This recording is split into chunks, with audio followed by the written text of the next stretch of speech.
देखा है भैया, कोनो लड़का कोनो लड़की के देख के ओकर खूबसूरती का बखान करत, आ लड़कवा का कहता, पतरी कमरिया नगिनिया लचके,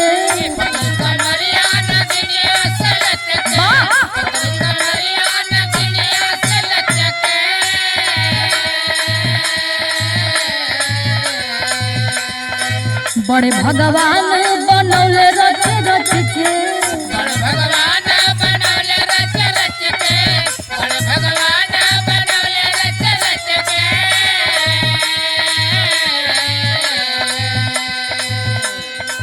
पतरी कमरिया नगिनिया लचके, बड़े भगवान बनौले रच रच के।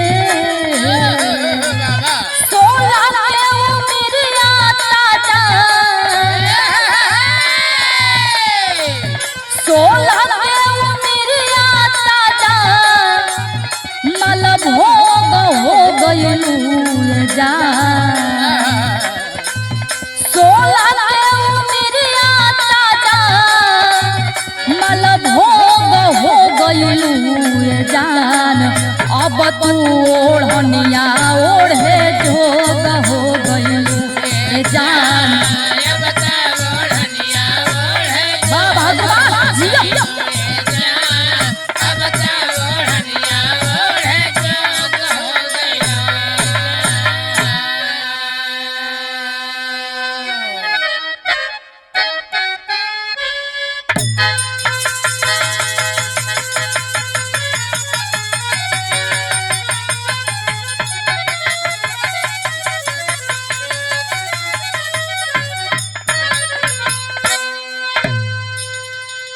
हो भोले बाबा,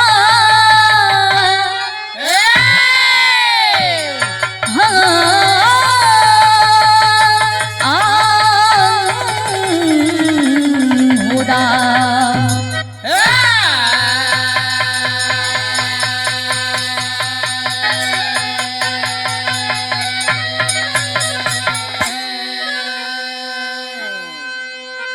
अच्छा बाबूजी, हम गायिका खुशी यादव डहरा खुर्द सैदपुर गाजीपुर की धरती से आप लोग के बीच में जवाहर फिल्म स्टूडियो रसड़ा बलिया बड़का भैया कमलेश यादव के देख रेख में एक थे आप लोग के बीच में बिरहा भेजतानी।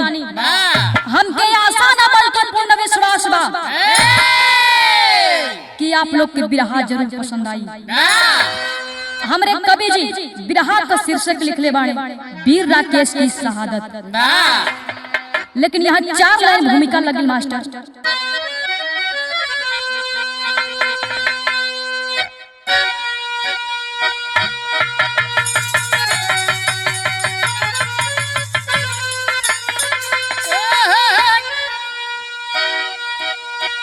अरे तो प्राण से बढ़ के प्यारा वतन है तेरा,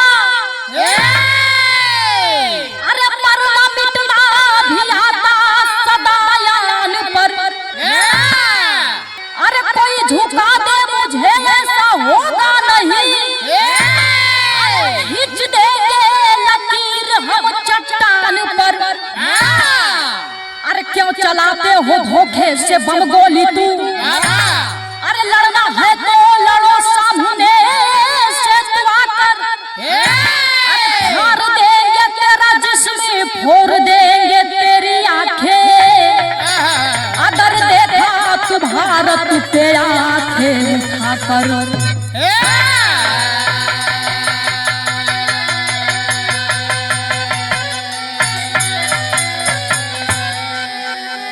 अरे गिदड़ क्यों चलाते हो धोखे से बम गोली तू, लड़ना है तो लड़ो सामने से तू आकर, अरे पीछे से वार क्यों करते हो, अरे दम है तो आके सामने से वार करो। मास्टर यहाँ एक लाइन कव्वाली का टुकड़ा लग गई।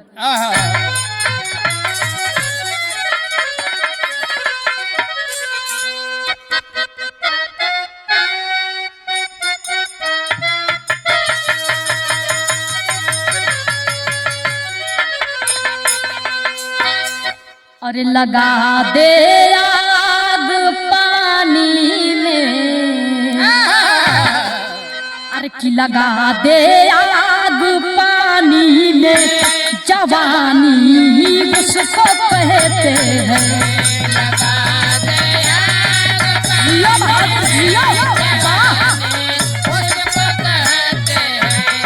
लगा दे आग पानी में, जवानी उसको कहते हैं। लगा दे आग पानी में, जवानी उसको कहते हैं। अरे लुटा दे बाप की दौलत, लुटा दे बाप की दौलत, फुटानी उसको कहते हैं। लुटा दे बाप की दौलत, फुटानी उसको कहते हैं। लुटा दे बाप की दौलत, फुटानी उसको कहते हैं। लेकिन ई तक कव्वाली रही भाव में हमरे कवि जी बतावत हूँ कैसे ये देश के लिए।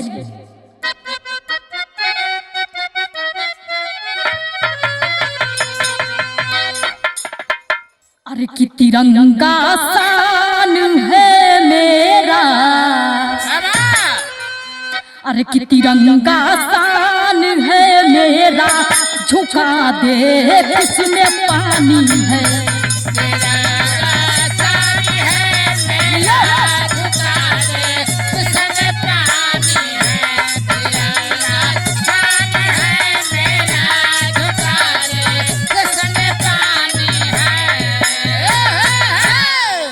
तिरंगा शान है मेरा, झुका दे किसमें पानी है।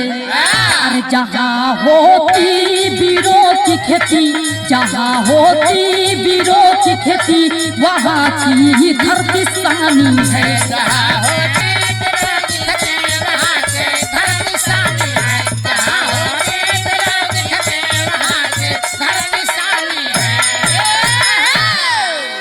मास्टर यही जैसे हमरे कहानी का शुरुआत हो गई, नजम में भाव बताओ गेल कैसे।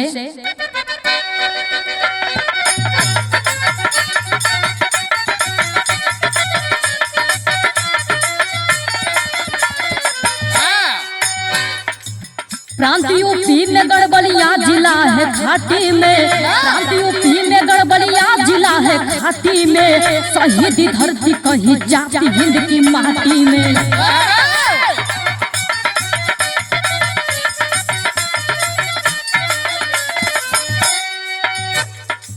उसी के अंतर्गत अखाड़े एक गाँव रहा, उसी के अंतर्गत अखाड़े एक गाँव रहा, रमाश्र गुप्ता का बना वही भाव रहा।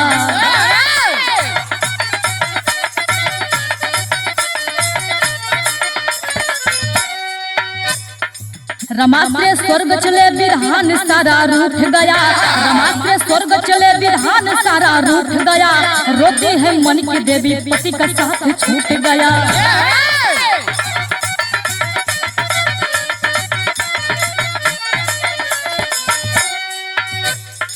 रमाश्र का लाल बलिया का गुण हजारा है, रमाश्र का लाल बलिया का गुण हजारा है, विधवा मारा के सो उसी का दुलारा है।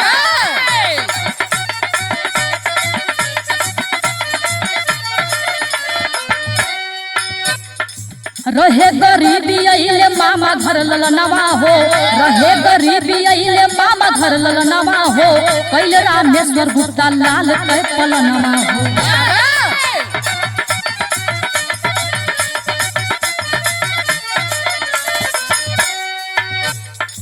करत पढ़ाई जब मैट्रिक परीक्षा पास किया, करत पढ़ाई जब मैट्रिक परीक्षा पास किया, सेना में भर्ती होकर माँ को एक आंख दिया।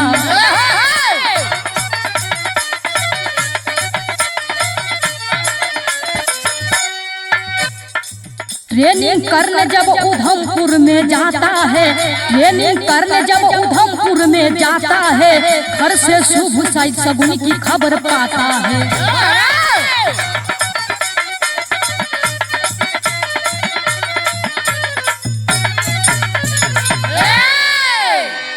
अच्छा बाबूजी, ना बिरहा पतनी गौर करी जा।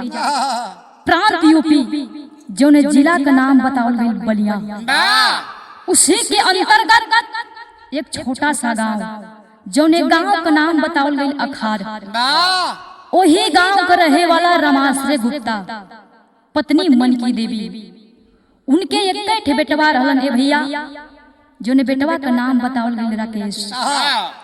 धीरे धीरे दिन बीतत ह, एकाएक रमाश्रय गुप्ता की मौत हो गई।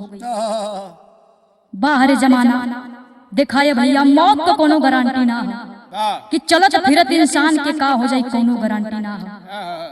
जब मौत हो गई, गरीबी में उनकर पत्नी मन की देवी अपने पति का कैसो कैसो दाह संस्कार करके खाली हो थई। गरीबी में दिन कटत है भैया। अपना बेटवा के पढ़ावे लिखावे भर शक्ति ना रहल, तो अपना बेटवा के कहली, बेटा तू अपने मामा आया चल जा। राकेश बोला था ठीक बा माँ। उनकर मामा रामेश्वर गुप्ता राकेश मामा के घर चल गई। उनकर मामा रामेश्वर गुप्ता वो बेटा के पाल पोस के बड़ा कैलन है। जब धीरे धीरे रामेश्वर गुप्ता वो बेटवा के पालन पोषण करके तैयार कैलन है, जब दौड़ धूप करने लगा है बाबूजी, तो राकेश फौज में भर्ती हो जाता है। जब राकेश फौज में भर्ती भई, ट्रेनिंग इलाहाबाद से काट करके उसकी ड्यूटी उधमपुर में लगती है। जब उसकी ड्यूटी उधमपुर में लगती है, तो मास्टर यही जैसे गीत लग गई।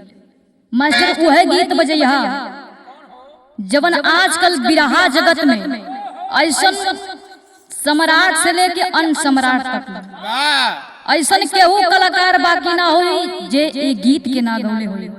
तनी मास्टर बजा के आवाज तनी मिजाज ना।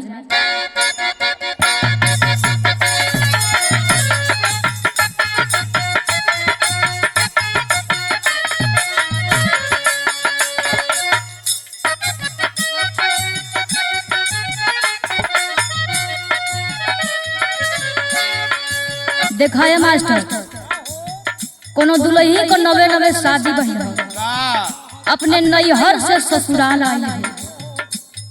जब अपने नैहर से ससुराल आई है, उनकर सैया जी प्रदेश चल गए। दुल्हनिया जब अपने ससुराल से नैहर जात है, तो सखी लोग पूछे थी का हो सखी ससुरा में कैसे बीतल है। दुल्हनिया बतावत या कैसे,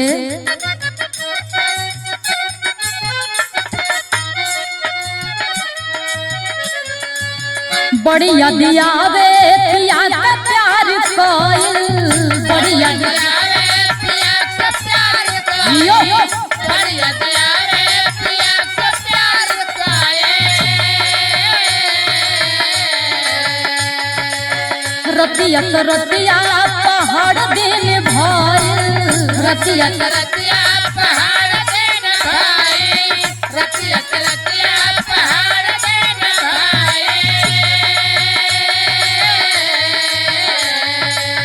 बड़ी याद आवे पिया का प्यार कोइल, रतिया रतिया पहाड़ दिन भइल। का कहीं हमारा कर जा जाल जोर के, का कहीं हमारा कर जा जाल जोर के। पिलवा ले गइले, पिलवा ले गइले राजा बोतल में भर के, पिलवा ले जियो बहादुर जियो।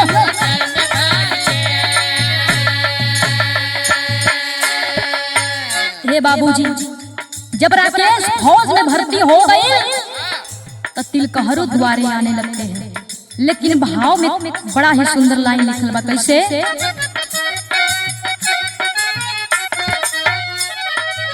भर्ती भइले राकेश से तिलकहरू आवे द्वारे।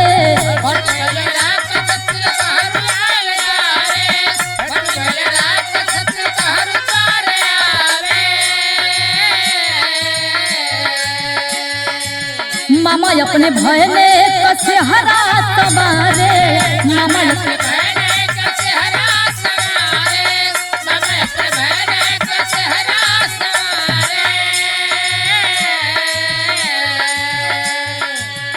भर्ती भैले रात से तिल तहरू आवे द्वारे मामा अपने भैले कसे हरा सवारे खुश भैले माई का छतिया दून दून के खुश भैले माई का छतिया दून दून के घर में आ गई पूनम दुल्हन चुन के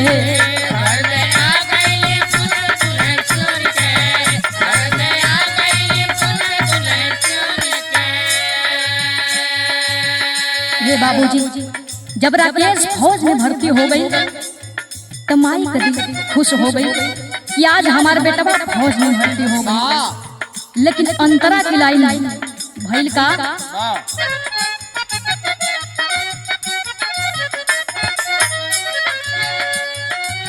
रतिया सुहाग वाली भैली दिदरिया रतिया सुहाग वाली भैली दिदरिया रतिया सुहाग वाली भैली दिदरिया विधवा बमाई मुँह देखाई में गुजरिया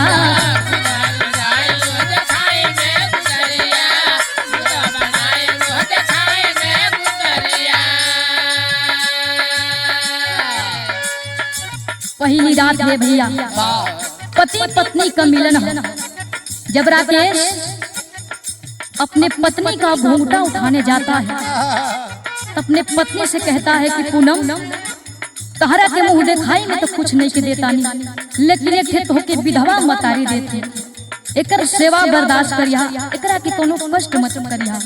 लेकिन आगे का बताओ राकेश करिया से बताई माई का हरा दुख सुन के करिया से बताई माई का हरा दुख सुन के घर में आ गई पूनम दुल्हन चुन के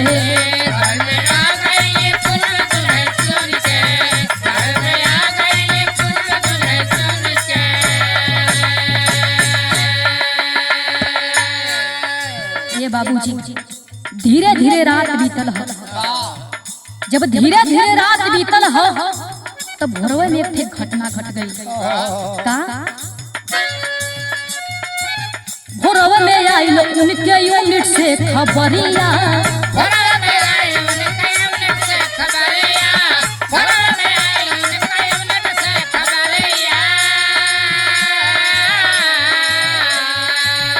सुनले वरदी वतन के पुजरिया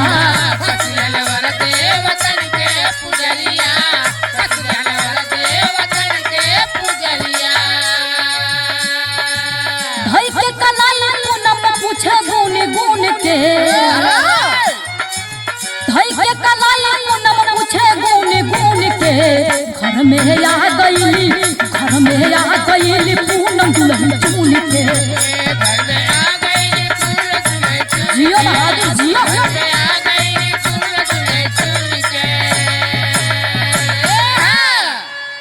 हे बाबूजी धीरे धीरे रात बीतल है। जब भोर भई राकेश से तनी सबतिया सुनलन है भैया तुरंत वर्दी कसने लगता है और पीठ पर बैग टांगने लगता है। सोचला कि घर से बाहरवा निकल जाई पूनम अभी सुतल है तबले पूनम का निदिया टूट गई। जब पूनम का निदिया टूट गई अपने सैया का कलाई भाई लेती है। पूनम कहती है कि सैया कहाँ जाती अभी तक बिहानो न भाई तब ले हाई कैसन वर्दी पीठ पर बैग टंगले हुआ हमके कुछ समझ में ना आवत हो। लेकिन राकेश कहत बात पूनम का हम तो के बताई लेकिन पूनम मानती नहीं है भैया कहते कि हम जानब। तो राकेश बताता है मास्टर यहाँ दोहा लग गई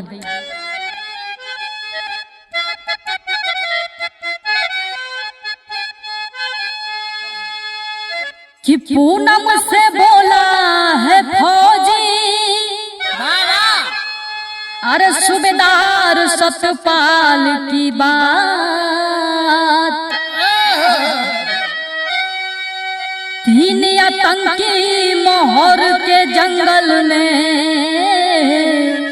अरे छिपे लगा कर घात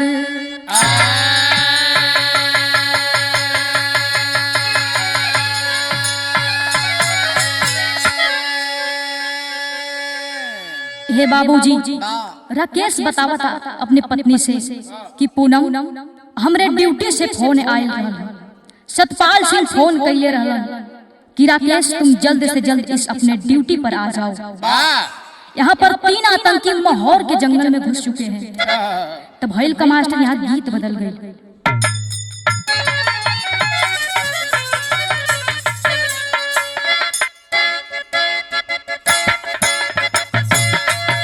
वाह मास्टर वाह।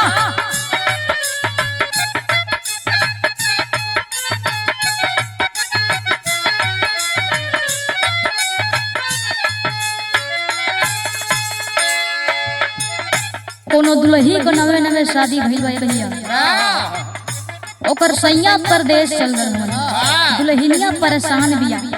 अब कहत या कैसे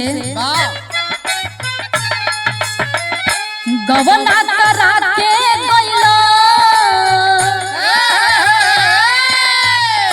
गवना करा के गइला झरिया ये राजा जी। गवना करा के गइला झरिया ये राजा जी। गवना करा के गइला झरिया ये राजा जी।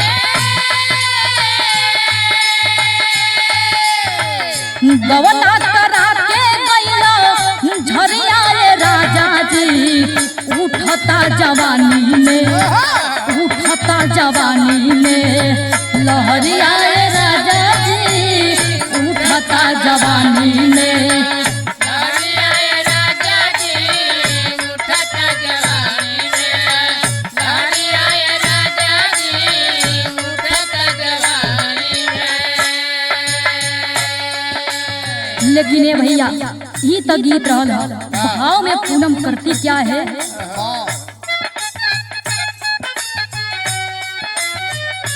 आरती उतारली, आरती उतारली मयनवाय भाई हो। आरती उतारले मायनवाय भाई हो। आरती उतारले मायनवाय भाई हो।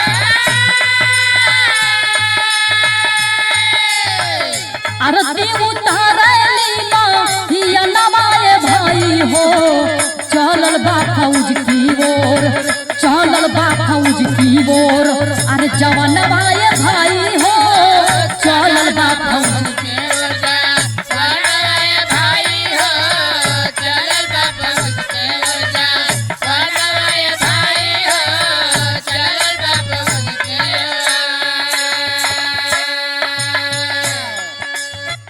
माई कहे नहीं रखियो दूधवा कमान हो। माई कहेले रखिया दूधवा के लाज हो। माई कहेले रखिया दूधवा के लाज हो।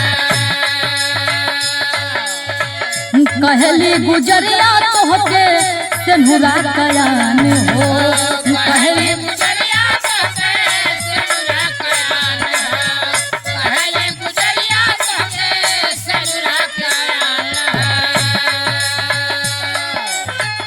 माई कहली रखियो दूधवा कमान हो। कहली गुजरिया तोहके सेनुरा कयान हो।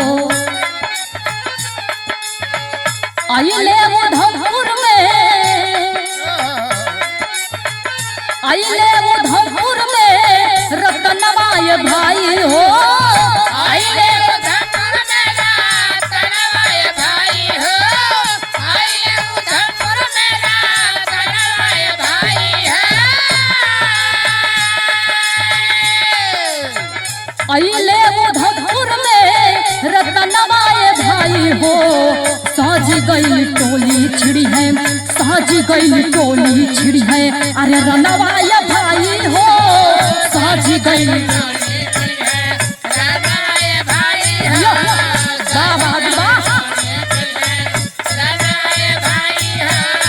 सज गल टोले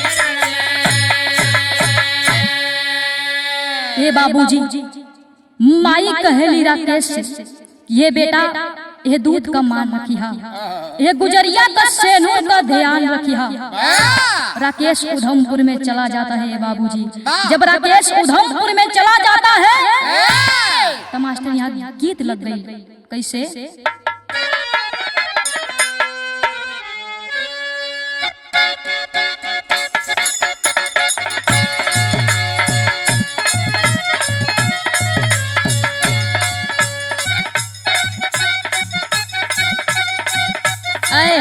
बाहर मास्टर बा देखो ये मास्टर, कोनो लड़की शहर वाली आ कोनो गांव को लड़का से प्यार हो गई और लड़कियां प्यार करे ना जानत रहे तो लड़कवा समझावता कैसे? ना के हु के ये डर से ये बबुनी, ना के हु के ये डर से ये बबुनी, ना कोनो मजबूरी में, ना के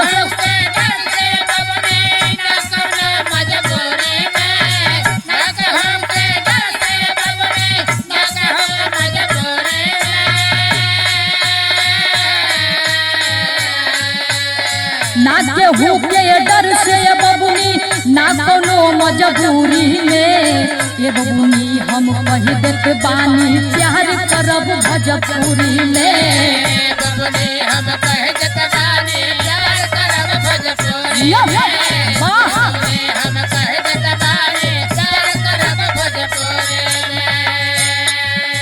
लेकिन भाव में बतावल गई 10 फौजिन का ये एगो टोली, अरे 10 फौजिन का ये एगो टोली, सतपाल तुरंत सजवल न हो।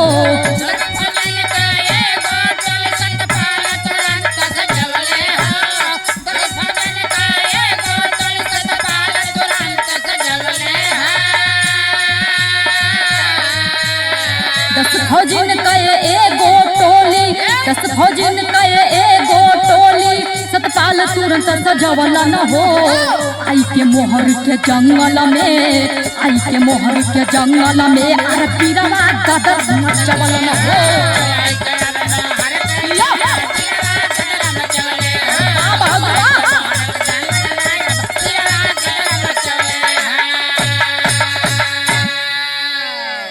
ये बाबूजी सतपाल सिंह 10 फौजिन का एक ठे यूनिट तैयार किया। जब यूनिट तैयार किया, जब आतंकी के पता लगल है तब भइल का या अंतरा के लाइन बताओ। देखिए आतंकी वीरवन के जंगल से भइल फरार हो।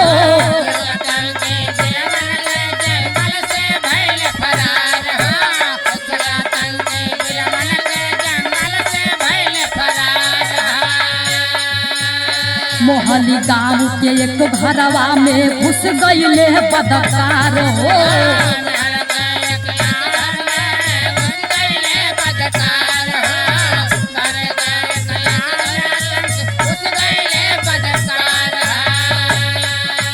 जब आतंकी के पता लगल हो कि वीर जंगल में घुस गल हो, तो जाए के थे मोहली गाँव बताओ गई। वही गाँव में जाके लुक गई। जब वीर के पता चलल तब कैलन का मास्टर, घेरी के पूरा मकान के बीरवा, घेरी के पूरा मकान के बीरवा, तड़कया लगवल न हो।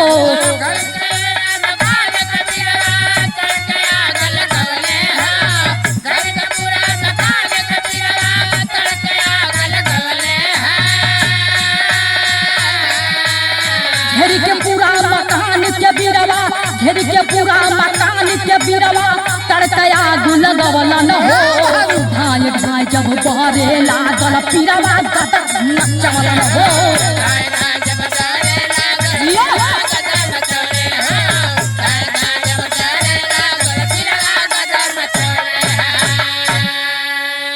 ये बाबूजी जब वीरन के पता चलल हो, वो गांव के झोपड़ी जमल रहे, उनमें आग लगा देलन, जर के राख हो गई। जब जर के राख हो गई तो भइल का मास्टर, यहाँ गीत लग गई।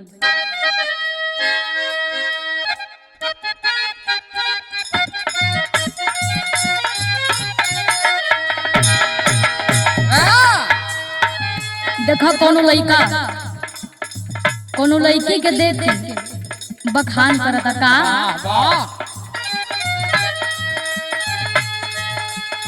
बारी उमर कमर लचकनिया, बारी उमर कमर लचकनिया, गोरिया घीचे निहुर के पनिया, गोरी का झूले झूलनिया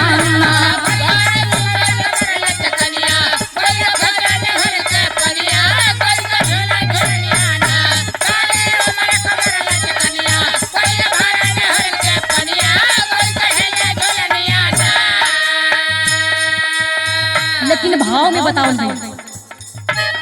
धावे जैसे शिकारी बहेलिया, धावे जैसे शिकारी बहेलिया, वैसे घर जाए पूरा टोलिया, चलइले गोलिया ना धावे जैसे शिकारी बहेलिया, वैसे घर के पूरा टोलिया, चलइले गोलिया ना धावे जैसे शिकारी बहेलिया, वैसे घर जाए पूरा टोलिया, चलइले गोलिया ना। लेकिन अंतरा में बताओ दिल कैसे खुद के राकेश गया गिराई, तू ये चाहना के दिहल गिराई, तबले ये निहुर के घटिया, मरलस राकेश के गोली छतिया, खेले पीरी लहू के होलिया, हर बोले जय हिंद के बोलिया, चलइले बोलिया बोले जय हिंद के बोलिया, जियो जियो बोले जय हिंद के बोलिया, चलइले गोलिया ना।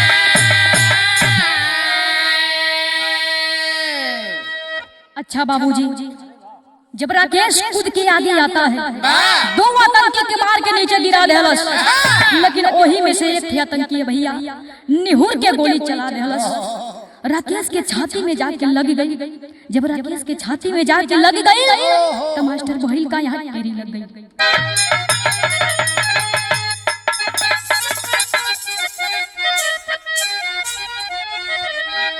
अरे जुझारा जंगी खेले होलिया, अरे भैया जुझारा जंगी खेले होलिया, गरीबा गरल होई कर्जा हिंद दुलारा।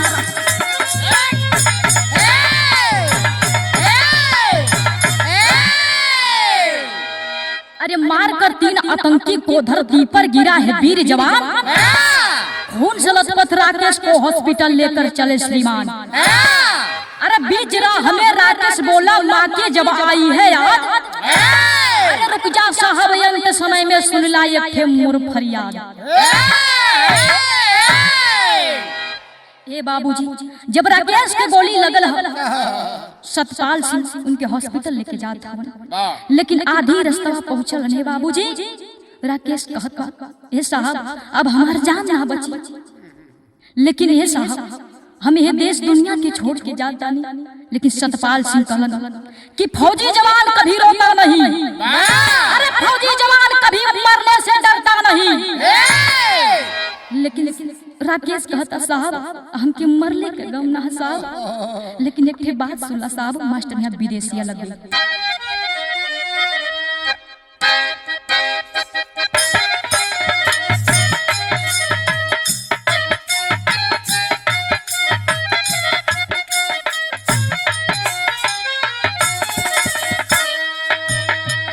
बाबूजी राकेश कहत बा कैसे, नायक से फौजी कहे अखिया से नीर बहे, नायक से फौजी कहे अखिया से नीर बहे, मुंगले के गमना तारा तारा हो।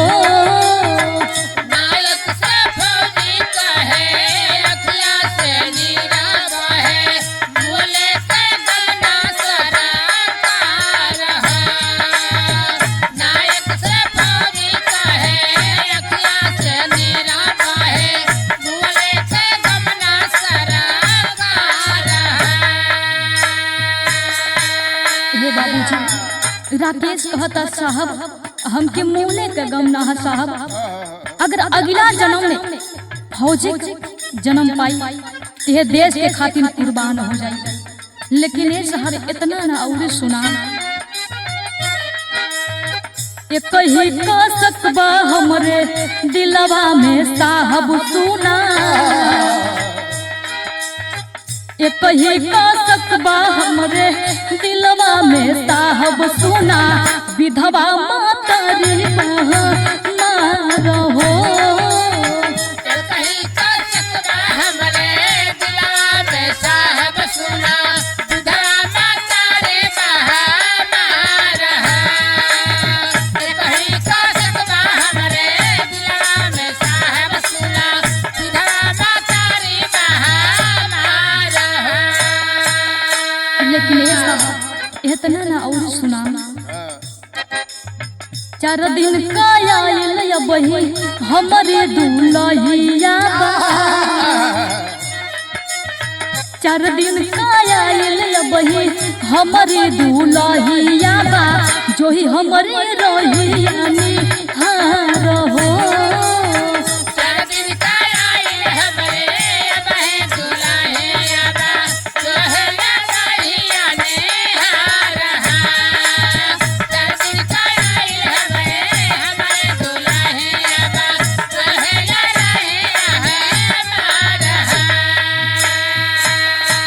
ए साहब 4 दिन का भी हमार दुल्ही आई है ओकरे हाथ का मेहंदी ना छूट हुई साहब वो हमार राह देखत हुई साहब ओकरा के जिए के आधार दे दिया लेकिन और ना साहब और सुना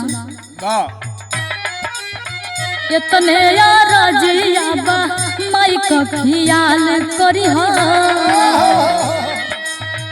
इतने यार जिया बा माई का ख्याल करी हा दे दिहा जिए कयो धार हो इतने यार जिया बा माई का ख्याल करी हा दे दिहा जिए कयो धार हो इतने यार जिया बा माई का ख्याल करी हा दे दिहा जिए कयो धार हो।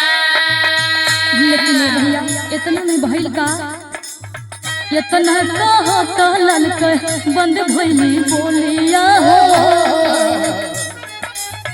इतना कहो तो ललक बंद भइली बोलिया हो होई गइले सुगन फरार हो इतने कहा तो ललक बंद भइली बोलिया होई गइले सुगन फरार हो इतने कहा तो ललक बंद भइली बोलिया होई गइले सुगन फरार हो।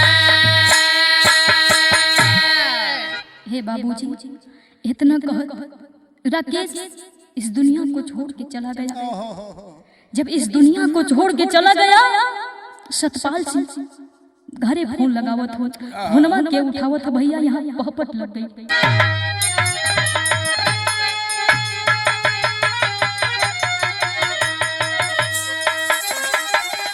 अरे आयल खबर अरे के आयल खबर शहीद के जब फोन उठौले गोरी हिंद की ओर से अरे के धूमिल भइली चहकतिया चकोर हिंद की ओर से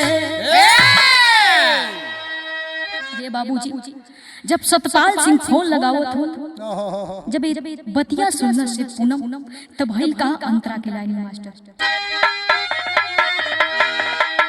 अरे पूनम के हथवा से मोबाइल छूट के गिर गईली हो अरे के रहली बौरहिया माई सुन के पगली भइली हो अरे के 2 दिन बाद आइल लाश सब बहावे लोर हिंद की ओर से अरे के धूमिल भइली चहकतिया चकोर हिंद की ओर से हे बाबूजी जब पूनम में तनी बतिया सुनला से पूनम के हथवा से मोबाइलिया छूट के भुइया गिर गई माई सुन के पागल हो गई जब माई सुन के पागल हो गई भैया 2 दिन बाद घरे लाश आई जब 2 दिन बाद घरे लाश आई गांव वाला देखत हो आंख से झरझर आंसू गिरत था बाहरे भगवान लेकिन मास्टर यहाँ भइल का यहाँ आल्हा लग गई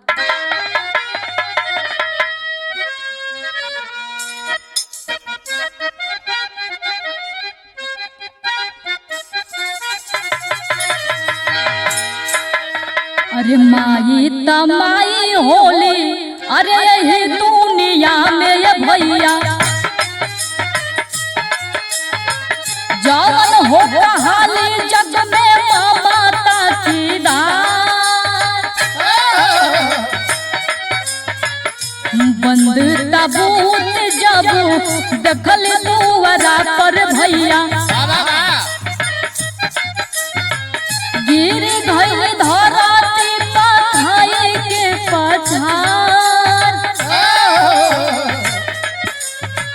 हाय लालई का भयल हमके बता दा साहब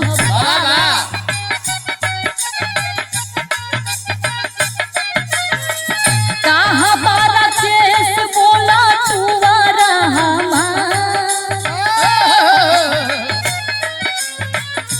मंगिया धोवाइल रही गोदिया उजड़ हो गईली टूट गई बुढ़ाई आता हमारे पतावा केहू तो देखा देते एक बार लाल मुहवा हमरे आचारा से पोछ चुमी ले लीला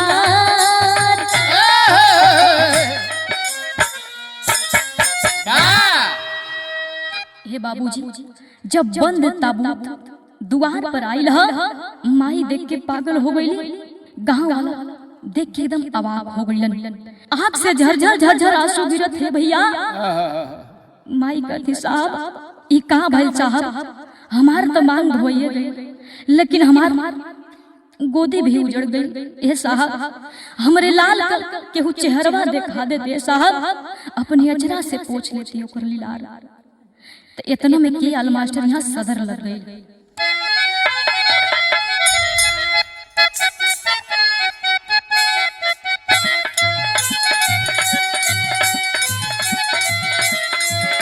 अरे इतना में आइल शहीद का गुजरिया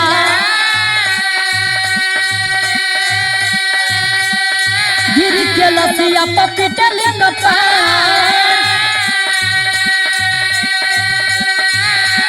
एक बार मुहावा से बोल द सजनवा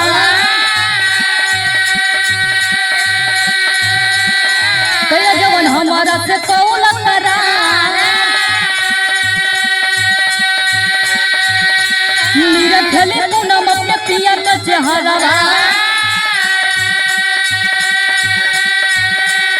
टटके हमार मेहंदी बटट के सिंगार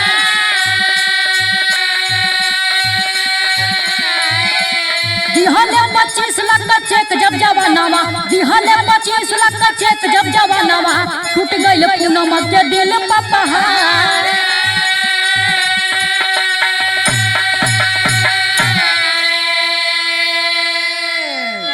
हे बाबूजी जब पूनम पहुंचती है वहां पे देख के एकदम झरझर झरझर रोने लगल हे बाबूजी कहते सैया हमरा के छोड़ के कहां गइल सैया पूनम अपने सैया का चेहरा नहीं देखती है बाबूजी कहती है सैया हमरा से कौन करार कैले रहला कि हम 4 दिन में लौट के चलिए लेकिन ये कब सैया हे बाबूजी सरकार द्वारा पूनम को 25 लाख चेक देने का काम किया लेकिन पूनम कहते ए साहब आई पैसा से का होखे वाला ये पैसा से हमार सेनु उजरल ना आ जाए ए पैसा से हमार सैया वापस ना आ जाए लेकिन एक बात सुना मास्टर यहाँ खड़ी लग गई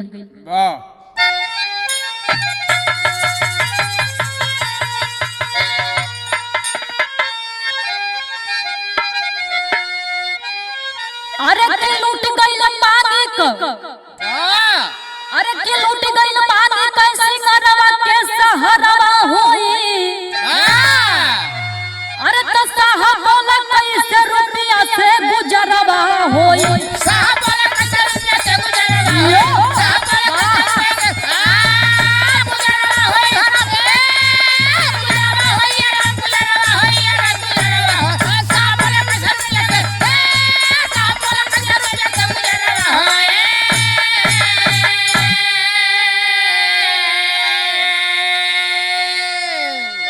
पूनम कहतिया कि ए साहब ये पैसा रुपया से का होखे वाला हमरा के का चाहिए सुना अरे हमारा के चाहिए साहब सैया के नौकरिया, अरे बन के फौजी भूखा पाकिस्तान के पगारिया।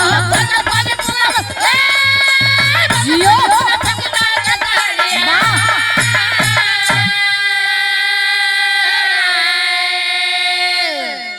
अरे विधवा माई का विधवा दुलरवा होई, अरे तो साहब बोला कैसे रुपया से गुजरवा होई।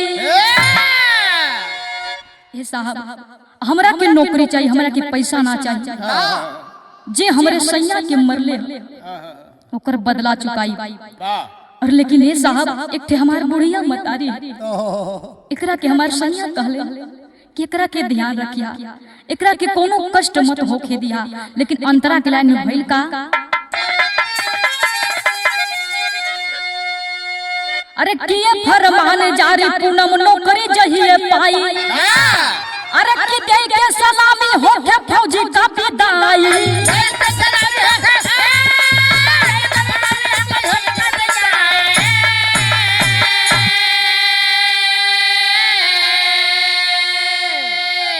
अरे मामा तिहले, अरे कि मामा तिहले अग्नि दानवा के कहरवा होई, अरे तो साहब बोला कैसे रुपया से गुजरवा होई।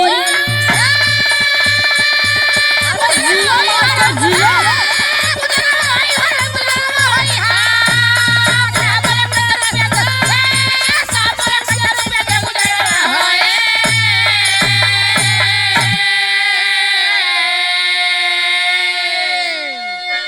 बाबूजी, बड़े बड़े अधिकारियों के पास खबर जाती है, पूनम को नौकरी मिल जाती है। उनकर मामा दाह संस्कार कैलन। हमरे बिरहा के आखिरी लाइन है मास्टर, यहाँ उड़ान लग गई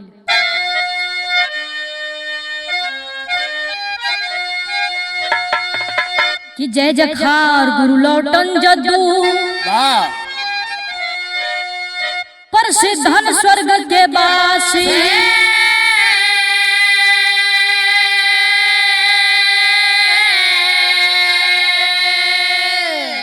अरे कथन करे ऋषिकेश कवि महेंद्र पाल बेलासी।